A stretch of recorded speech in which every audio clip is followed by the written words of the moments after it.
करंजियाଠାରେ भिन्नक्षमଙ୍କୁ सहायक उपकरण बंटन कार्यक्रम भिन्नक्षम बालक बालिका किछि मात्रा सक्षम करने उद्देश्य सरकार पक्षर विभिन्न सहायक उपकरण बंटन करुवा बेले मयूरभंज जिला करंजियाଠାରେ ब्लॉक शिक्षा कार्यालय पक्षर आयोजित कार्यक्रम मयूरभंज जिला भिन्नक्षम एवं समग्र शिक्षा संयोजक श्रीजुक्त निरंजन नायकों तत्वावधान में भिन्नक्षम सहायक उपकरण बंटन कार्यक्रम स्थानीय करंजिया गोष्ठी साधन केन्द्र सभागृह अनुष्ठित हो जाइछि।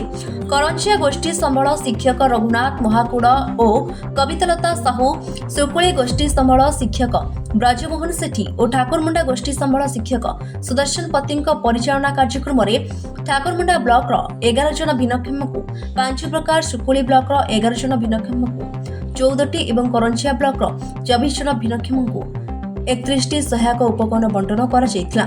मोट 46 जन भिन्नक्षम को विभिन्न प्रकार उपकरण बंटन करा जायतिला। एहा सह एठारे योगदान करिथिबा भिन्नक्षम को जीवा आसीबा और खाद्य खर्च मध्ये प्रदान करा जायतिला।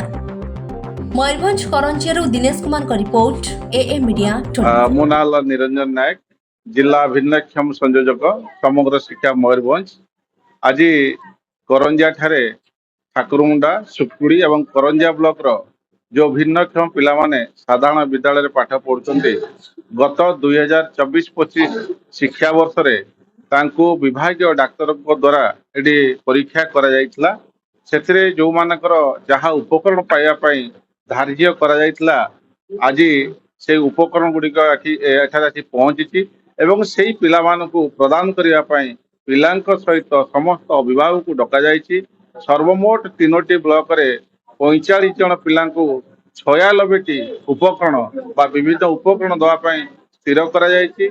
सरकारंकर ए उद्देश्य जे पिलार जो विकलांगता बा जो आजकल विकलांगता कहूनांती जो बाधकता अच्छी जो असुविधाटा अच्छी एई जिनिस बा उपकरण पाइला द्वारा से बाधकता तार सृष्टि दूर हो जहा द्वारा कि पिलाटी सहजरे नियमित विद्यालय को जाई परिवो पाठ पढ़ी परिवो अन्य साधारण पिलांक भली ए मध्य पाठ पढ़ी ए सारा दुनिया रे ना रखियो भविष्यत रे जने भलो नागरिक होई परिवो।